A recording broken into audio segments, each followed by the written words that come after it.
Hello दोस्तों, जय हिंद। मैं कौशल कुमार। आज आपको हम लाए हैं रेलवे साइंस के लिए प्रीवियस ईयर का 10 क्वेश्चन लाए हैं, जो आपको रेलवे ही नहीं बल्कि अन्य एग्जामों के लिए भी महत्वपूर्ण है। जैसे में एसएससी जीडी का, एसएससी सीजीएल का, ग्रुप डी हो, एलपी हो, किसी भी एग्जाम के लिए। ठीक है, तो चलिए आपको हम पहला प्रश्न से रूबरू करवाते हैं। ये आंसर है जो आप कमेंट बॉक्स में भी पिन कर सकते हैं, दे सकते हैं। तो आपका पहला प्रश्न है, गुर्दे की पथरी डॉट डॉट से बनी होती है। मतलब जो गुर्दा में जो पथरी बनता है वो किससे बनते हैं? तब तो किससे बनते हैं? कैल्शियम ऑक्जेलेट से बनते हैं। किससे बनते हैं? कैल्शियम ऑक्जेलेट से बनते हैं। ठीक है, इसका आंसर कैल्शियम ऑक्जेलेट इसका सही आंसर होगा। ठीक है, नेक्स्ट नेक्स्ट सवाल है, दूसरा प्रश्न, वे तरंगे जिनके संरचना के लिए किसी भौतिक माध्यम की आवश्यकता नहीं होती है डॉट डॉट होती है।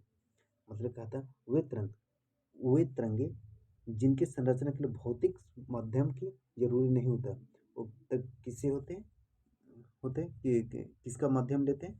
तो ये विद्युत चुंबकीय तरंगे की लेते हैं। किसको लेते हैं? विद्युत चुंबकीय तरंगे का लेते हैं। आपका ये आंसर है, किसका? विद्युत चुंबकीय तरंगे का लेते हैं, सही। नेक्स्ट प्रश्न, प्रश्न नंबर 3, मीना माता रोग एक तंत्रिका विकार है। मीना माता रोग एक तंत्रिका विकार है जो डॉट डॉट से प्रदूषित मछली खाने से होता है। ये मीना माता रोग है, एक किससे होता है? तो एक है, ये प्रदूषित मछली खाने से होता है। ठीक है, तो इसका सही आंसर क्या होगा? इसका आपका सही आंसर होगा पारा। क्या इसका सही आंसर होगा? पारा। नेक्स्ट सवाल, चौथा नंबर सवाल, आप पिन करते रहिएगा, कमेंट बॉक्स में भी आंसर आप लोग देते रहिए। प्रश्न संख्या 4 बोलता है, यंग प्रत्यास्था मापांक किस एसआई मात्रक क्या है? यंग प्रत्यास्था उसका मापांक एसआई मात्रक क्या है? ठीक है, इसका तो सही आंसर क्या हो जाएगा? पास्कल। क्या हो जाएगा? इसका सही आंसर क्या होगा? पास्कल होगा। क्या होगा? पास्कल होगा। नेक्स्ट प्रश्न संख्या 5वां बोलता है, किसी रासायनिक यौगिक को पर्ल एस कहा जाता है। किस रासायनिक यौगिक को पर्ल एस के नाम से जाना जाता है? तो इसका सही आंसर क्या होगा? तो इसका सही आंसर होगा पोटेशियम कार्बोनेट। क्या होगा? Potassium carbonate. क्या होगा? पोटेशियम कार्बोनेट होगा। पोटेशियम कार्बोनेट होगा। क्या आंसर? आंसर पोटेशियम कार्बोनेट होगा। नेक्स्ट प्रश्न संख्या 6 बोलता है, निम्नलिखित में से किससे चांदी नहीं होती? निम्नलिखित में से किसमें चांदी नहीं होता है? किसमें? निम्नलिखित में किसमें चांदी नहीं होती? तो इसका सही आंसर क्या हो जाएगा? सही आंसर क्या होगा? तो जर्मन सिल्वर। क्या होगा? इसका सही आंसर क्या है? German silver. क्या होगा? जर्मन सिल्वर इसका सही आंसर है। नेक्स्ट अगला नेक्स्ट प्रश्न चलते हैं, प्रश्न संख्या 7 में बोलते हैं, परमाणु रिएक्टरों में ग्रेफाइट का उपयोग डॉट डॉट के रूप में किया जाता है। बोला जाता है, परमाणु रिएक्टरों में ग्रेफाइट का प्रयोग किस रूप में किया जाता है? ठीक, ग्रेफाइट है तो उसका किस रूप में किया जाता है परमाणु रिएक्टरों में? तो इसका सही आंसर क्या होगा? मॉडरेटर। किस क्या होगा इसका सही आंसर? मॉडरेटर। वो है ग्रेफाइट, है उसको को उपयोग किया जाता है रिएक्टरों में। किसके किसमें उपयोग में लाया जाता है? तो मॉडरेटर के उपयोग में।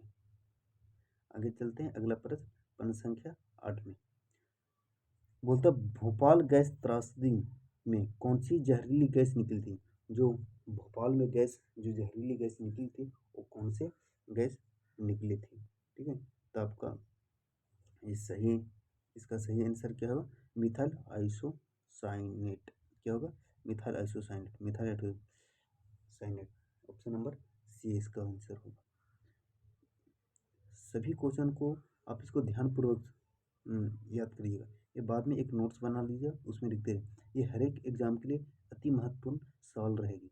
प्रश्न संख्या अब हम लोग चलते हैं अगला नौवा नंबर बोलते हैं, कैडियम प्रदूषण डॉट डॉट से संबंधित है। कैडियम प्रदूषण किससे संबंधित है? तो इसका सही आंसर क्या होगा? कैडमियम वाला द इटाइटाई।